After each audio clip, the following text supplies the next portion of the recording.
খাল খনন কর্মসূচিতে দেখা হবে। খাল খনন কর্মসূচি সবাইকে কোদাল নিয়ে আসতে হবে, পারবেন ইনশাআল্লাহ। আল্লাহ হাফেজ, আল্লাহ হাফেজ। 1971 সালে যুদ্ধ হয়েছিল। এখানে যারা ইয়াং আছেন তারা, আপনারা তরুণ যুবক যারা আছেন তারা আপনারা বইয়ে খাতায় পড়েছেন। মুরব্বী যারা আছেন, আমাদের বয়সী যারা আছেন তারা দেখেছেন বা জানেন।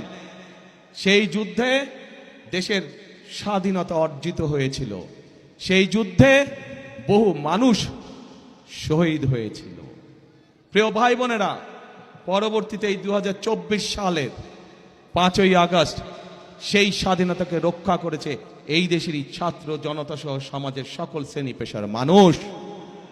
প্রিয় ভাই বোনেরা, সে 71 সালের যুদ্ধই হোক, 24-এর আন্দোলনই হোক, কে পাহাড়ি মানুষ, কে সমতলের মানুষ, কে নিগত্রী মানুষ অথবা কে বৃহৎ জনগোষ্ঠীর মানুষ, এটি কিন্তু কেউ দেখেনি। রাজপথে সবাই পাশাপাশি আন্দোলন করেছে। 71 সালে যুদ্ধের মাঠে সবাই একসাথে যুদ্ধ করেছে। কে মুসলমান, কে বৌদ্ধ, কে খ্রিস্টান, কে অন্য ধর্মের মানুষ, কেউ দেখে নাই।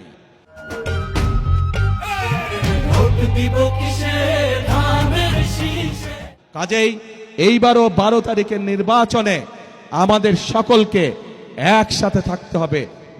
ধর্ম বর্ণ নির্বিশেষে আমাদেরকে একসাথে থাকতে হবে। কারণ আমরা যদি একসাথে থাকি, আমরা যেভাবে স্বাধীনতা অর্জন করেছি, আমরা যদি একসাথে থাকি, আমরা যেভাবে স্বৈরাচারকে বিদায় করেছি, আমরা যদি ইনশাল্লাহ সামনের দিনেও এক থাকি, তাহলে অবশ্যই আমরা এই বাংলাদেশকে ভবিষ্যতে আমাদের সেই প্রত্যাশিত বাংলাদেশের দিকে নিয়ে যেতে পারবো।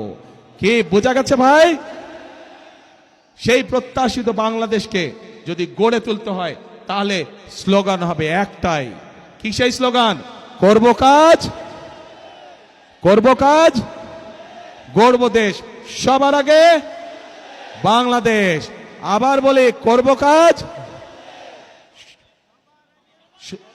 সবার আগে বাংলাদেশ। প্রিয় ভাই বোনেরা, মনে রাখতে হবে, আমরা ঐক্যবদ্ধ থাকলেই বাংলাদেশ এগিয়ে যাবে। আমরা ঐক্যবদ্ধ থাকলেই আমাদের প্রত্যাশিত বাংলাদেশ গড়ে তুলতে পারবো। আমরা ঐক্যবদ্ধ থাকলেই জনগণের শাসন কায়েম করা সম্ভব হবে। আমরা ঐক্যবদ্ধ থাকলেই জনগণের প্রতি জবাবদিহিতা নিশ্চিত করা সম্ভব হবে। কাজে আসুন, আমাদের আজকের এই নির্বাচনী জনসভার শপথ হোক, আমরা এই বাংলাদেশকে জনগণের বাংলাদেশে পরিণত করব। আমরা এই বাংলাদেশকে জনগণের কাঙ্ক্ষিত বাংলাদেশে রূপান্তরিত করব। শেষ কথার এক কথা, করব কাজ, গড়ব দেশ, সবার আগে বাংলাদেশ। আল্লাহ হাফেজ। বাংলাদেশ জিন্দাবাদ, বাংলাদেশ জাতীয়তাবাদী জিন্দাবাদ। আপনাদের সাথে আবার 12 তারিখের পরে দেখা হবে। কোথায় দেখা হবে? খাল খনন কর্মসূচিতে দেখা হবে। খাল খনন কর্মসূচি সবাইকে কোদাল নিয়ে আসতে হবে, পারবেন ইনশাআল্লাহ। আল্লাহ হাফেজ, আল্লাহ হাফেজ।